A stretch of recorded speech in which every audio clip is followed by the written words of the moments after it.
Good morning, YouTube. It is October 24th, 2021. It's been a while since I've done a video. This is actually our second try here with this one. Very busy with lots of boost lock activity. Product's been great. Customers have been having big success with that, so that's been real cool for us. Really gaining some traction in this industry and helping out a lot of people. I really enjoyed helping people with builds and getting these cars dialed in. Coming into our season, so we're prepping a couple vehicles here. Halloween this weekend is a big one. We're not going to be out there. Our car is still somewhat in pieces. We're shooting for Veterans Day to have that thing back together. Now this car here, this is a 2019 manual transmission car, belongs to a friend of mine out of Texas. Helping him finish up this build, and I figured this would be a good video for some applied technique for certain add-ons with one of these when you're building one. I talked to a lot of people on the phone and give them advice and that kind of stuff as far as how we do certain things, fuel system and engine management and you name it. So I figured I'd cover some of that because this is a pretty decent example. Everything bodywork wise is still off, so it's pretty easy to see most of it. This is a full build, pretty crazy car. Packard did this motor. It's got part of a Packard turbo kit. Kind of a long story there. Won't really get into it, but it's got the key components from Packard. So it's got the Packard exhaust manifold and Packard's exhaust system, and then this big 55 millimeter precision, which pretty good size. I don't know if you can really get a feel for how big that is. That's a 4-inch air inlet, 2.5-inch outlet. So we're shooting for, this is a 55 millimeter inducer on the compressor with this turbo. Customer wants 500 wheel horsepower, so we're gonna try for that. Fuel system, so it's got Packard's intake manifold, which is a very nice piece. Very nice. This is the way this thing goes together. It's pretty trick. And we're running precision 2600cc injectors. This will be an E85 or E98, some blend of ethanol powered vehicle for the most part. We're gonna flex fuel tune it. I don't know how good the drivability is gonna be on pump gas with 2600cc injector, but that's a bridge to be crossed. Might be ethanol only. You can see here we have our flex fuel sensor mounted here. Here's our fuel pressure regulator, and then there's the pressure sending unit for the engine management. This is an Emtron tuned vehicle, but you can't see any of this in here really. It's down in the bottom. Still have some wiring to do, some I/O. Often get asked the difference between Motec, which I run, and Emtron, which I recommend to a lot of people. Where do you draw the line to spend the extra couple of $1,000s? Depends on what you want it to do. This Emtron is a direct plug-in, so it has the factory Yamaha connector coming right out of the ECU. You take your stock ECU out and you plug your Emtron in and you're done. Really good platform. It's a very capable system. It's VE based. You can make the exact same power with this as you can with a Motec or any other high-end engine management, so it does work very well. It's about half the price now. Where you might want to consider going up to a Motec is maybe you're want to do some more data logging, you're developing something, but primarily this Emtron is semi-limited on I/O, which we've ran into with this one. So you can see I have a lot of wires for sensors and things that still need to be pinned in. We've decided to go to a CAN bus expansion module with this one in order to have enough channels to do everything we're wanting it to do. So more work electrically to make it work. There's some more hardware involved. If you're comfortable doing that, it's still a great way to go. If you want a whole bunch of stuff and you want an engine management, you know, you can go the route I did on my Motec on our car. You order it through John Reed and you say, I want, you know, XYZ accessories with this thing. And it comes with a prefabricated harness. So you take it out of the box and plug it into the car, and then you run the wires and plug in your sensors or your coils or whatever else you've added to this thing, and it's done. Honestly worth the extra money in a lot of instances, you know, unless you're really capable of doing all this work yourself. That's just, you know, that's my opinion of it. I mean, we've added everything to this. So this has flex fuel, this has wideband, this has knock, oil pressure, fuel pressure, high output coils. What else? We got an oil cooler back here, so we're controlling oil cooler fans, oil temp. I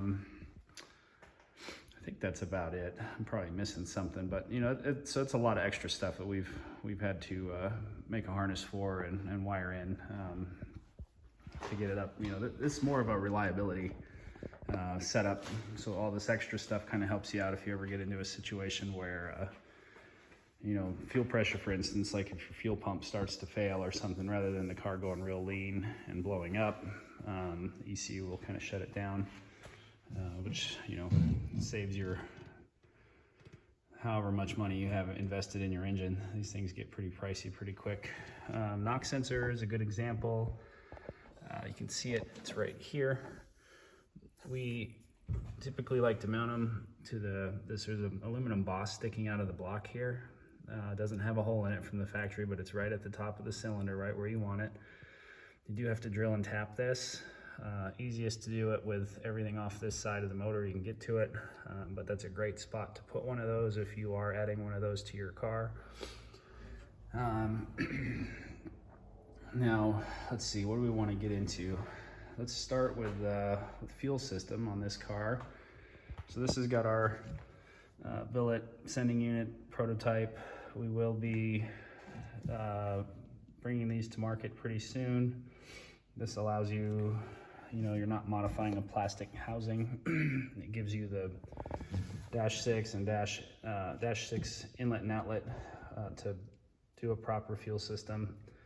And it comes with our own version of our 4-pin electrical connector, which is kind of similar looking to the OEM. The difference here is it actually has two 12-gauge pins in there, which will carry the current of the larger fuel pump without having to drill extra holes for threaded studs or something to get the extra current to the pump. Keeps it pretty clean. Our plan is to offer it with a plug-and-play harness that plugs into your factory sending unit connector, and the other end plugs into this thing, and then it has a relay and a power wire that goes to your battery, and you're pretty much done. So you're not, you know, having to piece together a bunch of stuff to get a big pump in here. This one has a 525 liter per hour Walbro turbine pump, Hellcat fuel pump, you know, whatever you want to call this thing, a big guy. It looks similar to a 450, just a little bit more output. We're using Fragola -6 PTFE style hose and fittings for the ethanol. Now, these lines have not been secured, but we'll bundle this up real nice, up and around. So our feed is this guy. He comes out, and we prefer to use this radium filter, 10 micron, 100 micron, I don't remember actually, disregard. But they make this nice bracket with a heat sink built into it. The hole spacing on these is just right. You can drill and tap this engine mount, stick this thing right here. Keeps the fuel clean, and also functions as a fuel cooler, which I feel is very important with a large fuel pump, because you're circulating a large volume of fuel continuously, and it does get it hot. That helps keep that happy.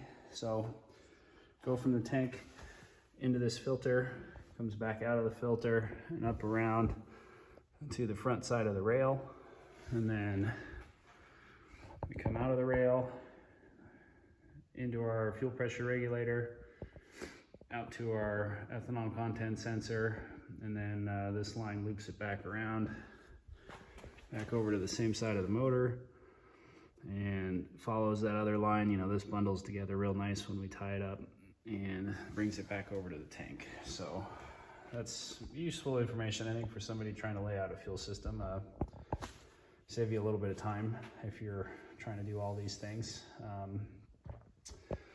So that's that. Now, this car, high horsepower dune car, we've done a oil system upgrade. So this has a 5-quart, what is this thing? A Jagged S oil tank.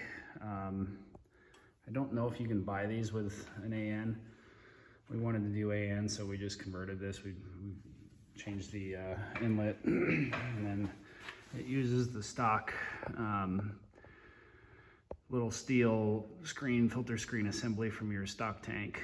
We modified these. We brazed the dash 10 male fitting to that one. We did the same thing to the one coming out of the block, or out of the stator cover. So just turn those into dash 10 fittings. So this is the feed. The feed comes from the bottom of the tank and to the back of the stator cover, just like it does from the factory with a hard line.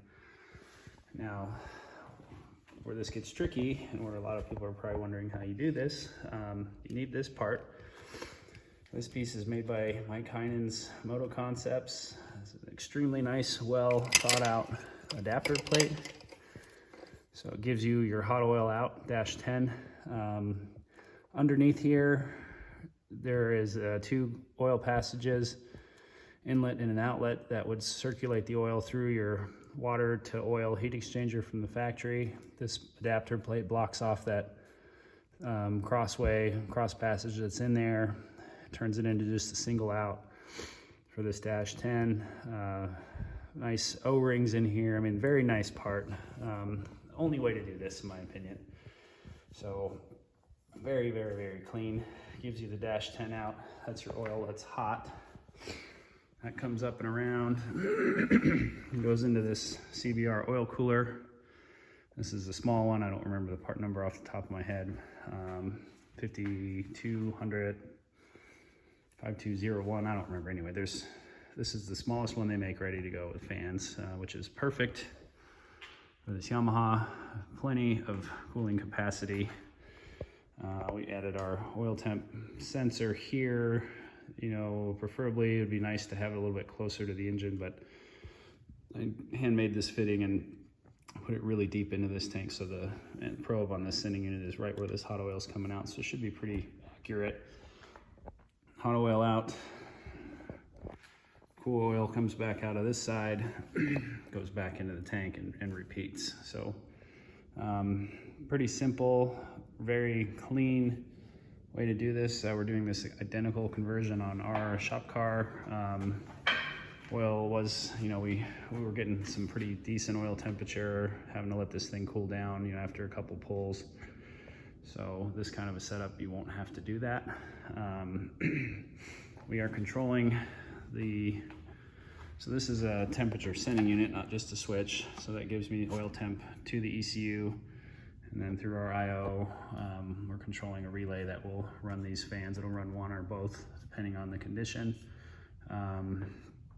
So, you know, all computer controlled through the Motec, kind of factory-esque in a way.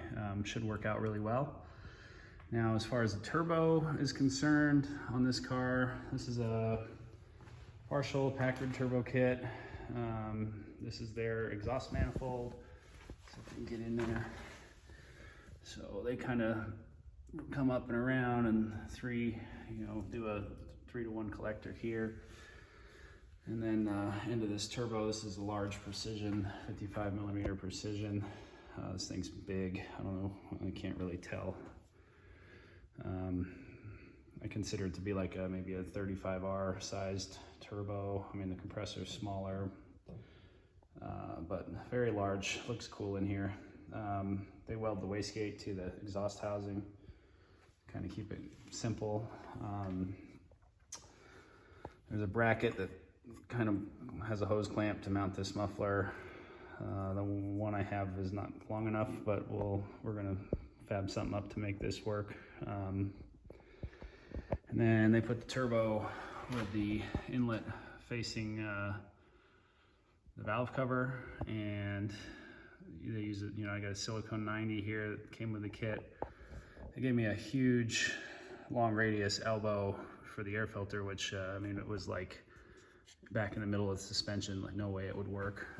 So we changed it to a cast tight radius elbow, which got the filter where it needs to be. I welded a mounting bracket to this thing. It's not bolted on yet, it's just kind of mocked up. And then the intercooler on this one we changed. We didn't get all the parts. We were waiting on parts, you know, and I think there was such a demand for this turbo setup that you know, sourcing everything from the supplier ended up being kind of a thing. So we just said, hey, we'll take care of this other part ourselves, and we made a new setup. So this is a 750 horsepower air-to-air core, a little bit bigger than what you would get with this kit. Vanjen in and out, which is these vibrant O-ring, you know, flex couplings instead of having rubber, just kind of for aesthetics, you know. And then we put a Tial Q style blow-off valve right off the intercooler tank. Just, you know, aesthetically it looks really nice. Everything on this car is either polished or black, you know, so it's kind of got a good flow of aesthetics here. Intake manifold from Packard, pretty nice part, very well thought out, fits good. I'm excited to see what it does on the dyno. And for the fuel system, aside from what you saw earlier, we're using an RPM fuel rail, which fits really well, and a set of injector dynamics, 2600 cc injectors. So big fuel system on this guy. And Packard built this rotating assembly. This is their stage 3 motor, same motor that I have in my car. I mean, I put mine together. Packard built this one. Should be good to go. And it's got their differential, just like we're using. And they have this newer driveline, which I haven't tightened all the bolts, but this is kind of cool. We saw this on their race cars, kind of what everybody's going to now. Uses a big rubber isolator between the output of the drive shaft and the rear diff to kind of help reduce the shock loading when you launch one of these things real hard. You know, imagine it helps out drastically in keeping the rear differential happy and just not damaging splines and all the other stuff that happens when you really launch one of these. This is going to have a Blackbird Pro paddles on it, which is a very aggressive tire. So dampener on the drive shaft is going to help us out there. This is a manual car, so this is not one of our boost lock setups. We just opted to use Packard's lockout, you know, pretty much just following their recipe on this one. Customer sourced all the parts. I'm, you know, kind of just helping them get it together. So you can't even see that, but it'll be, you know, stock cover will still be in place, and then it's just their lockout plate on a Barnett pressure plate, and then we're going to use OEM frictions and steels because we know those work really well. What else? LaRue alternator. They give you this stainless steel cross member, and then it's got a billet bracket and a little 40 amp alternator, and then, you know, here's your drive setup on that guy. Packard flywheel came on this motor when it was sent back to us from their shop. Didn't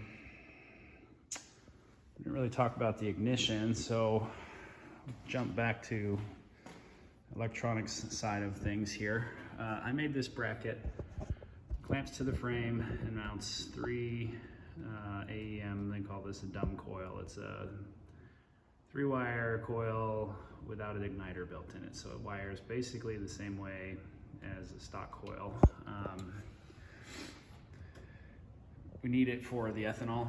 You know, this thing's gonna be running a lot of boost with ethanol, and we ran into ignition problems doing the same thing with ours, so we did an IGN-1A coil on our car. This one with an Emtron, you can't do the IGN-1A because the igniter is built into the ECU. So this is a real simple way of still being able to do that. Output of the coil is the same. There's some advantages to one and some advantages to the other, which we won't really get into, but this works. And we fabricated the spark plug wires. I'm gonna do another video on this too, because I get a lot of questions about this, but let's see if I can get in there. These are MSD wires for a Honda B series that have been modified. So we were shortening the insulator so that it's the right height for the Yamaha spark plug hole.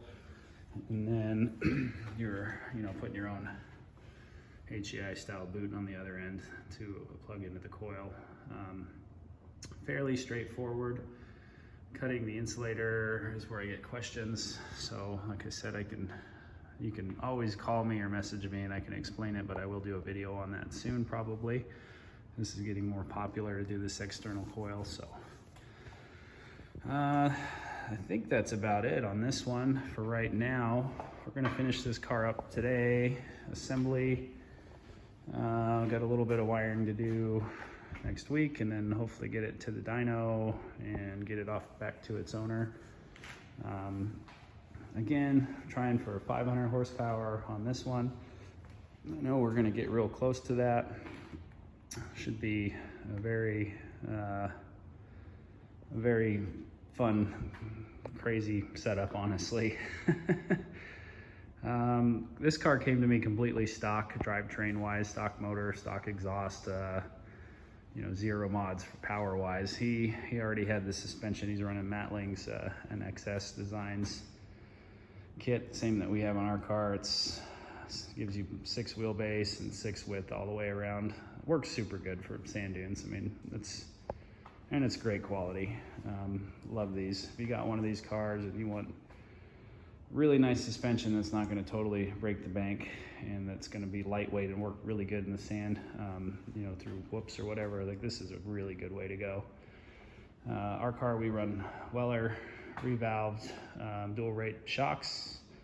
On this one, he has the shock therapy version of the same thing, so revalved and dual rate. I haven't driven this thing, so I don't know. I couldn't give you any comparisons between the two, but interesting to have both versions to kind of have something to compare to. And then, yeah, Packard wheels. These are the older wishbones that are not powder coated. I think these actually look better than the ones I have. Mine are the newer, I mean, it's the same lug pattern, but they powder coat most of the center hub, which it looks way better raw, in my opinion. So a little bit jealous there. I guess that's about it, guys. Just wanted to make a video. I've been buried in this thing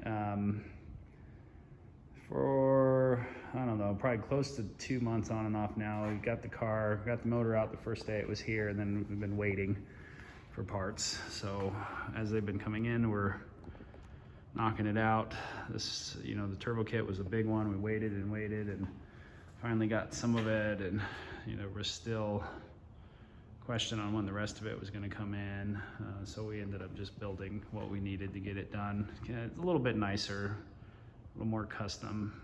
We use these Vanjen clamps instead of the rubber hoses, and much bigger intercooler, which will work better for what he's wanting to do for driving the car all day in the dunes, as opposed to just being a race car. Oh, we made this too.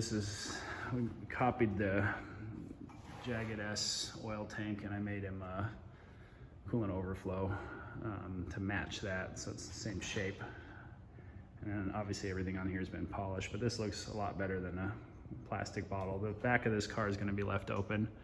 I have a Hess CBR radiator to put in here, and for the most part you'll be able to see all this stuff, so we tried to keep it real clean.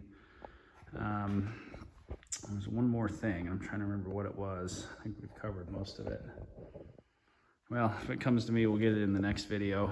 I'll be doing some major updates with our car as well. That one is got a lot of work done to it. It needs some assembly, bodies off. We got some doors being painted for it.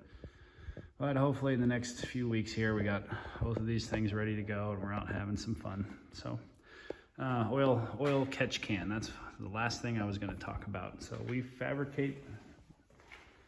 built this one. I've done one with a stock oil tank that works good. So we have our vent from our oil tank, which is a rubber hose on your stock tank. It's a rubber hose on this jagged ass tank too, but we did it in black -8 so that it's not having a brass fitting and a rubber hose and hose clamps. This just looks cleaner. Catch can is a dual swirl pot style can. So we got our oil tank vent coming in here, and we added a lot more crankcase ventilation through the valve cover. So this is this -10 hose coming in on the other side, and this has got some baffling on the inside. And then we use the factory PCV valve or crankcase vent valve port on the valve cover as our oil return. So this thing will get some, you do a pull and push some oil out of the tank, or a little bit of oil vapor out of the valve cover, and you get a little fluid in this tank, and then then it has a way to drain back out of there and go back into the motor. You're not screwing around with a drain valve every time you go for a ride, so you're not losing as much oil that way. Pretty necessary. You get a lot of crankcase pressure, forged piston motor with a lot of boost. I mean, you're going to have a ton of blow by. It's just kind of the nature of it. So stock oil tank, definitely not sufficient, or oil separator. Do this aftermarket style one. I mean, you can buy this kind of stuff from just about anybody, but we like to hand make some pieces here and there, and this is the style we do for this Yamaha. Possibly a part I might be considering manufacturing as well. It would be the OEM style with the barb for the rubber hose, but it gives you the -10 port. You do have to weld a bung onto the valve cover down in here, and then which there's a spot for it that works out pretty good, and a 90-degree fitting, and then your hose, your -10 hose to your other vent port here. Keep everything nice and happy. So anyway, that's it. Thanks for tuning in, and sorry I've been so behind on putting some content out there. Hopefully you guys got some good information out of this, and we will talk to you soon. All right, thanks. Bye.